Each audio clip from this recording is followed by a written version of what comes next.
Israel and Hamas are preparing for a fourth hostage prisoner exchange later on today. So far, 58 people, Israelis and foreigners, have been freed from Gaza in return for 117 incarcerated Palestinians. The deal is slated to end tomorrow, but there are hopes the fragile truce could be extended to allow more people to be released and to delay the resumption of airstrikes on Gaza. Well, to talk a bit more about what's happening, our terrorism expert Wassim Nasr is with me in the studio. And Wassim, dozens of Israelis and dozens of Palestinians have been freed in the past few days. Give us a sense of the profiles of the people who've got out so far and perhaps who's still being held as well. So actually, on the side of Hamas, two categories of people were released. Those who were released in negotiations directly with Iran. Here we are talking about workers from Thailand and one Filipino national. And the most importantly, yesterday, a Russian-Israeli national, the first man to be released by Hamas. And that was a gesture toward Moscow. And it doesn't count in the bargain that is happening with the aid of Qatar and in Egypt. So this is on one side.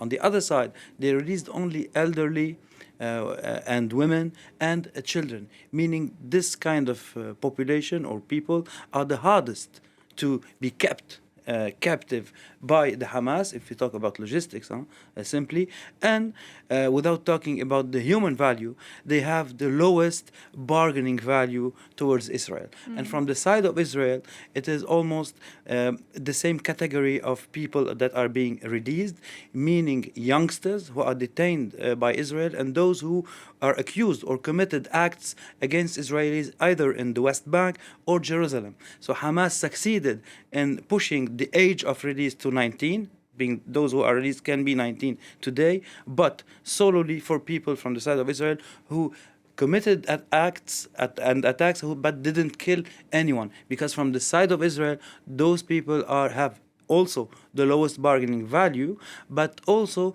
their release can be justified politically and towards the military, without forgetting that the last bargain, those bargains today are 1 for 3, meaning 1 from Hamas and 3 from the Israeli side, knowing that the prior negotiations, it was 1 for 1,000, meaning the deal that profited to Yahya Sinwar himself, he was released among more than 1,000 Palestinian detainees in exchange of a French-Israeli national, Gilad Shalit, at the time.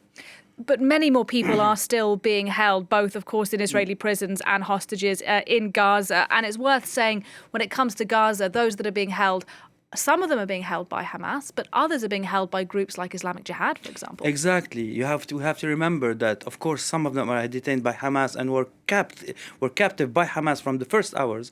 But the first who spoke about hostages, it was the Islamic Jihad. And in the first speech they made, they said, we have 30 hostages and maybe more, because people were getting hostages and giving them to the Islamic Jihad or to Hamas, knowing that they won on the 7th of October. More than 10 Palestinian factions entered Israel, and evil civilians abducted some of the hostages today. And this is why Qatar is saying you have to make the truce a little bit longer in order to give space for Hamas to gather hostages, or at least to know all of the hostages, where are they today inside the Gaza Strip, knowing that the military pressure makes it very hard for the Hamas administration to know exactly where each and every hostage is. And you mentioned Qatar. It's worth talking about that country because it has good relations with the West and it also has pretty good relations with Hamas. Well, of course, and it has very good relations with Israel too. We have to remember that in the middle of the 90s, the first commercial bureau of Israel was opened in Doha as far as 1996. Shimon Peres visited Doha in 1996. Qatar is the first Gulf country to have a kind of relation with Israel, and is the third Arab country after Egypt and Jordan to have relations with Israel. So they have very good relation with Israel. The head of the Mossad, prior to the attack of the 7th of October, was himself in Doha in order to make a deal through Qatar to give more working permits for Gazawis in order to stop demonstrations at the fence at the time. So before the 7th of October, the same head of the Mossad went back to Doha to few days after the attack of 7th October, and along him the head of the CIA, in order to ask Qatar to be part of this deal, because Qatar is involved in all the negotiations, in each every war that occurred between Hamas and Israel, but also in the negotiations between Fatah and Hamas, when Hamas kicked out Fatah from Gaza in 2007. But the most important date in the relation between Qatar and Hamas is 2012. February 2012, the political leadership of Hamas left Damascus in the wake of the Arab Springs, because they were in contradiction with Assad himself at the time, without going into details, and they went to Doha. And when they went to Doha, it was with the blessing of Western countries, because they thought that it will bring Hamas into the political fold. Yes, and into the peace negotiations that were imagined at the time. And 2012 too, the former emir of Qatar, made the first official head of state visit to Gaza. We were in October 2012.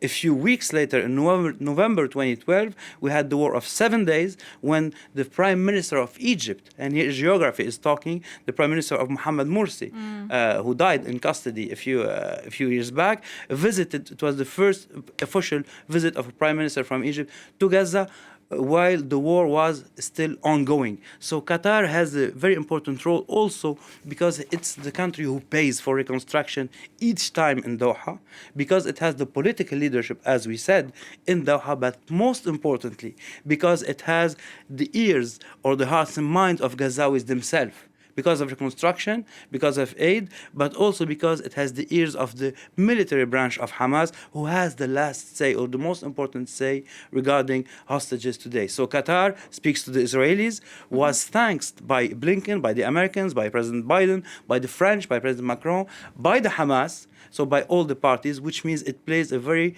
important role in this situation.